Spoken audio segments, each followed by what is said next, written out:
എല്ലാവർക്കും നമസ്കാരം. ഒരു അത്യപൂർവ തൃക്കാർത്തികയാണ് സമാഗതമായിരിക്കുന്നത്. എന്തുകൊണ്ടാണ് ഈ തൃക്കാർത്തിക അത്യപൂർവമായിട്ടുള്ളൊരു ദിവസമാണ് അല്ലെങ്കിൽ അങ്ങനെ ഒരു മുഹൂർത്തമാണ് എന്ന് പറയാൻ കാരണം എന്ന് ചോദിച്ചാൽ, ഇത് ഭഗവതിയുടെ ജന്മനക്ഷത്രമാണ്. അതായത് ആദിപരാശക്തിയുടെ പിറന്നാളാണ് ഈ തൃക്കാർത്തിക എന്നാണ് ശാസ്ത്രങ്ങൾ ഉദ്ഘോഷിക്കുന്നത്. അതുകൊണ്ടാണ് നമ്മുടെ ഈ 27 ജന്മനക്ഷത്രങ്ങളിൽ വെച്ച് കാർത്തിക നക്ഷത്രത്തെ മാത്രം നമ്മൾ അഗ്നി നക്ഷത്രം എന്ന് വിശേഷിപ്പിക്കുന്നത്. അപ്പോൾ ഈ ഒരു കാരണത്താൽ അന്നേ ദിവസം, അതായത് നാളെ വൈകുന്നേരം, വെള്ളിയാഴ്ച വൈകുന്നേരം, നമ്മൾ പരമാവധി നിലവിളക്കും ചിരാത് വിളക്കും ലക്ഷ്മി വിളക്കും അതിനോടൊപ്പം മറ്റു വൈദ്യുത കൃത്രിമ ദീപാലങ്കാരങ്ങളടക്കം ഒരു വർണ്ണപ്രപഞ്ചം തന്നെയായിരിക്കും നമ്മുടെ വീട്ടിലും അതുപോലെ തന്നെ മറ്റ് ഭഗവതി ക്ഷേത്രങ്ങളിലെല്ലാം തെളിയിക്കുക. ഈ പറഞ്ഞതുപോലെ വിശ്വാസമനുസരിച്ച് ഈ ത്രിദേവിമാരുടെയും സത്തായ അല്ലെങ്കിൽ ഈ ത്രിദേവിമാർക്കും അടിസ്ഥാന കാരണമായ ആദിപരാശക്തിയുടെ പിറന്നാൾ എന്ന സങ്കല്പത്തിലാണ് നാളത്തെ തൃക്കാർത്തിക ദീപം നമ്മൾ കൊളുത്തുന്നത്. സാധാരണഗതിയിൽ കാർത്തികയും പൗർണമിയും കൂടിച്ചേർന്ന് ഒരുമിച്ച് വരുന്ന ഒരു ദിവസമാണ് നമ്മൾ ഈ കാർത്തിക വിളക്ക് തെളിയിക്കാറുള്ളത്. ഇത് ഈ ഒട്ടുമിക്ക എല്ലാ വർഷങ്ങളിലും അങ്ങനെ വരാറുള്ളൂ. പക്ഷേ വളരെ അപൂർവമായി മാത്രം ഈ പൗർണമി അന്നേ ദിവസം കിട്ടാതെയും ഇരിക്കാം. അങ്ങനെ ഒരു കാർത്തിക വിളക്കാണ് ഇപ്രാവശ്യം നമുക്ക് വന്നിരിക്കുന്നത്. അതായത് നാളെ വെള്ളിയാഴ്ച കാർത്തികയും അതിനുശേഷം 2-ാം ദിവസം, അതായത് ഞായറാഴ്ചയാണ് പൗർണമി വരുന്നത്. എന്നാൽ ഇവിടെ നോക്കുന്നത് ഈ കാർത്തിക നക്ഷത്രം അത് എപ്പോഴാണ് ഉദിക്കുന്നത് അപ്പോഴാണ് ഈ കാർത്തിക വിളക്ക് തെളിയിക്കേണ്ടത്. അതുകൊണ്ടാണ് ഈ പറഞ്ഞതുപോലെ പൗർണമി കിട്ടിയില്ലെങ്കിൽ പോലും കാർത്തിക ദീപം നമ്മൾ നാളെ കൊളുത്തുന്നത്.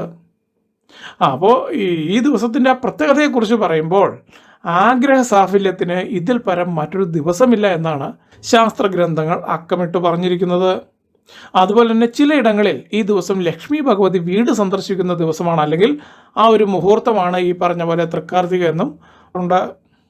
അതെങ്ങനെ നോക്കിയാലും തീർത്തും ശരി തന്നെയാണ് ആ പറഞ്ഞത്. കാരണം ഈ ഏറ്റവും ആദ്യം നമ്മളോട് പറഞ്ഞ പോലെ ദുർഗാ, ലക്ഷ്മി, സരസ്വതി ഇവർ മൂന്നും ഒരു ശക്തി തന്നെയാണ്.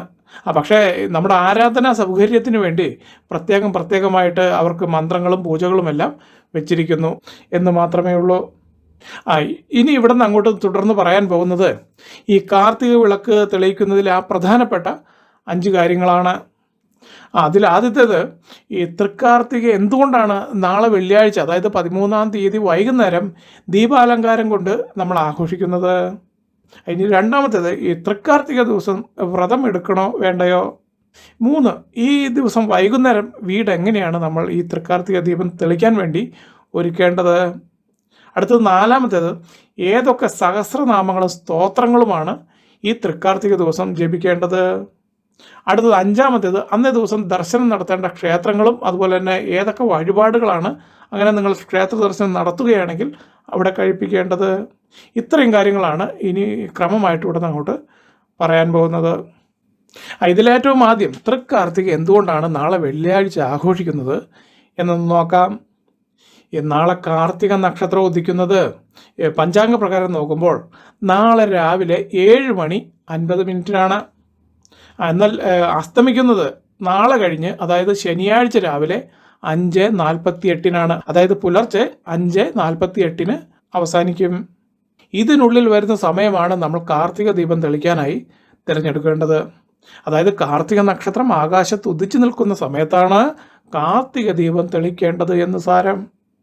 അങ്ങനെ നോക്കുമ്പോൾ ദീപം തെളിയിക്കാനുള്ള ഏറ്റവും ശുഭമായിട്ടുള്ള മുഹൂർത്തം നാളെ സന്ധ്യയ്ക്ക് നിലവിളക്ക് തെളിച്ചു വെച്ച ശേഷം ഉടനെ തന്നെ കാർത്തിക ദീപം തെളിക്കാം എന്നാണ് ഇതിൽ നിന്നും മനസ്സിലാക്കേണ്ടത്.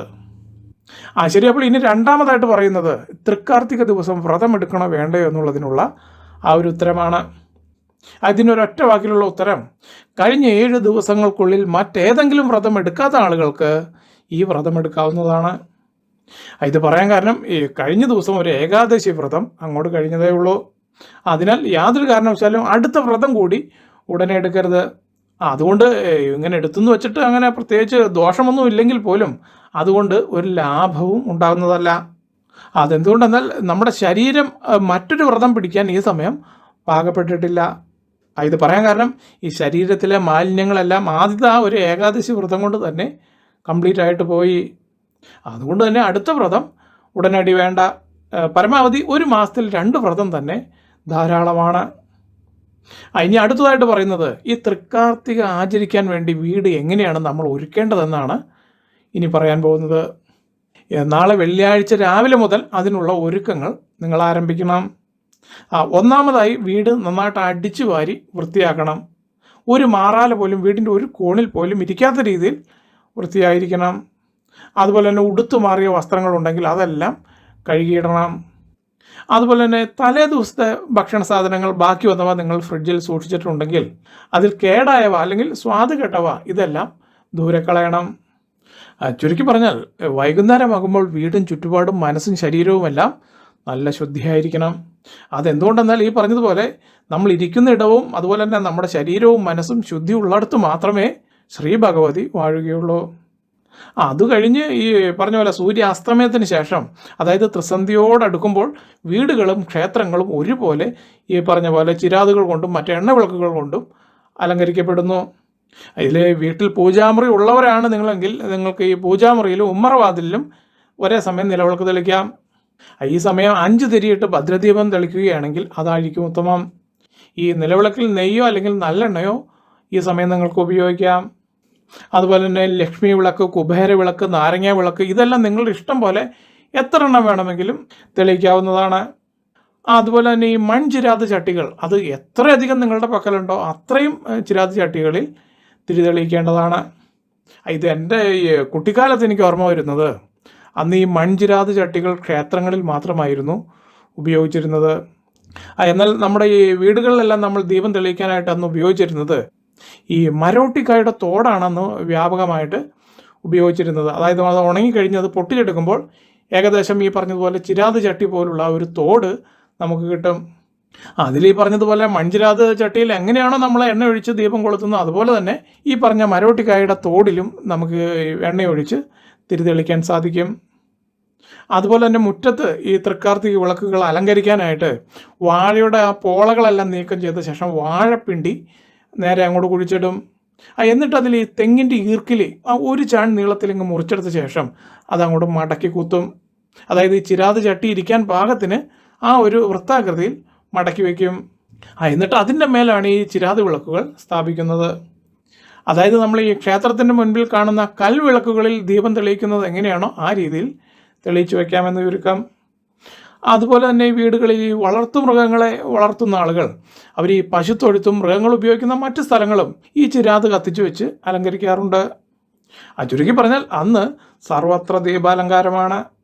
അതുപോലെ തന്നെ ഈ ദിവസം ഈ കാർത്തിക പുഴുക്ക് ഒരു പ്രധാന ഭക്ഷണമായിട്ട് പണ്ട് കാലങ്ങളിൽ ഉണ്ടാക്കാറുണ്ട്.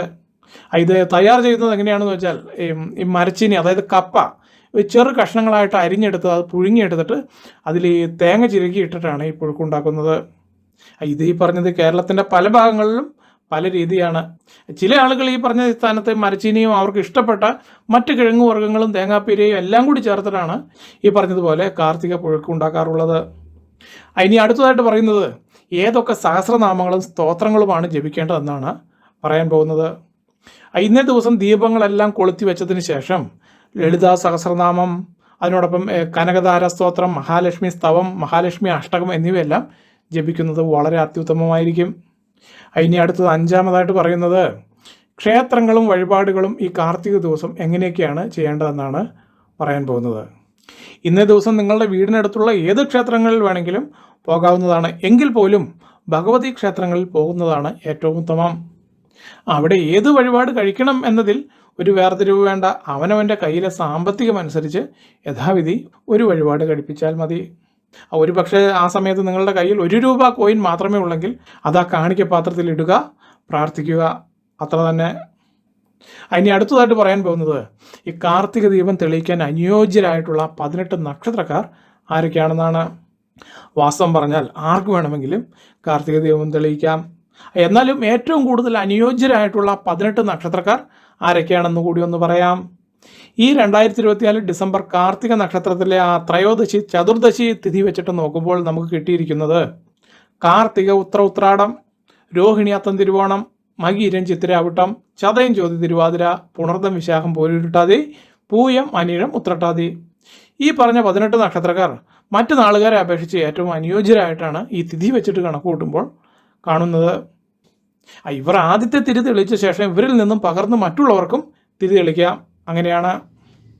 ഇനി അവസാനമായി ഒരു കാര്യം കൂടി നിങ്ങൾ ഓർമ്മപ്പെടുത്താനുള്ളത്, ഈ കാർത്തിക വിളക്ക് തെളിയിക്കുന്ന ആ ഒരു സമയം ദേവിയെ ആത്മാർത്ഥമായി മനസ്സിൽ പ്രാർത്ഥിച്ചുകൊണ്ടേയിരിക്കണം. അങ്ങനെ നിങ്ങൾ ആത്മാർത്ഥമായിട്ട് തെളിയിച്ചാൽ നിങ്ങളുടെ മനസ്സിലെയും വീട്ടിലെയും സകല ദുരിതങ്ങളും ഭഗവതി ഇല്ലാതാക്കുമെന്നതാണ് കാലാകാലങ്ങളായിട്ട് അനുഭവസ്ഥരിൽ നിന്നും നമുക്ക് മനസ്സിലാക്കാൻ സാധിക്കുന്നത്. അപ്പോൾ ഇത്രയും കാര്യങ്ങളാണ് ഇതിൽ പറയാൻ ഉദ്ദേശിച്ചത്. ഈ വീഡിയോ നിങ്ങൾക്ക് ഉപകാരപ്രദമായി എന്ന് തോന്നുന്നുണ്ടെങ്കിൽ മറ്റുള്ളവർക്ക് കൂടി നിങ്ങളിത് ഷെയർ ചെയ്ത് കൊടുക്കാൻ മറക്കരുത്. എല്ലാവർക്കും നല്ലൊരു ദിവസം ആശംസിച്ചുകൊണ്ട് നിർത്തുന്നു. നന്ദി, നമസ്കാരം.